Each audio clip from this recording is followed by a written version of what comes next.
बड़े सौभाग्यशाली है कि जहाँ ऐसे नागा बाबा लोग आकर ऐसा अलग जगा रहे हैं। देखिए, चतुर्मास महापर्व में ऐसा तो कितना बड़ा दान कन्यादान कहा जाता है, फिर उसे श्रेष्ठ गोदान कहा जाता है, फिर और एक महान दान है विद्यादान, जो हमारे यहाँ व्यास जी शिवगिरी बापू इतना ना हमारे लिए शिवगिरी बापू हुआ।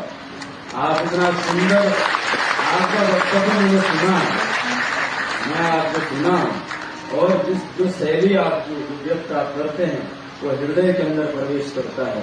तो मैं सबसे यही प्रार्थना करूंगा भगवान शंकर की आपकी वाणी इनके हृदय मंदिर में दृढ़ पटल अटूट अपनी बात करें, जिससे जो चातुर्मास्य की परंपरा है, इस परंपरा को ये श्रवण करके उसका जीवन में उतार सके, ऐसी प्रेरणा भगवान शंकर आपके मुखारविंद से इन सभी को आशीर्वाद रूप में प्रसारित करें, ऐसी मेरी भावना है।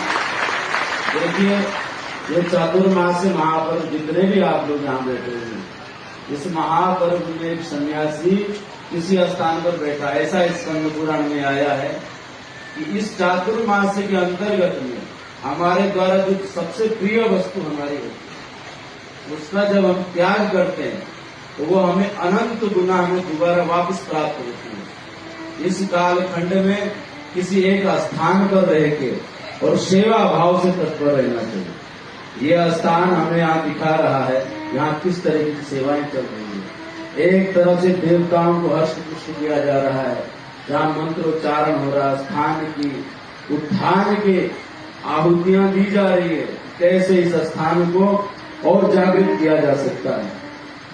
कैसे यहाँ देवताओं को अगर किसी के द्वारा कोई त्रुटि हुई तो कैसे उन्हें मनाया जा सकता है। ऐसे महान अनुष्ठान इस स्थान पर चल रहे हैं। ऐसे ऐसे महापुण्य जिसके लिए कल्पनाएं की हजारों राजा महाराजा भी अपने जीवन काल में एक बार जरूर चातुर्मास के अंतर्गत में दान पुण्य करते थे। तो मैं कह रहा था कि कन्यादान, गौदान और विद्यादान, और इन सबसे श्रेष्ठ कहा गया अन्नदान को, जो मैं यहाँ देख रहा हूँ, चल रहा हूँ।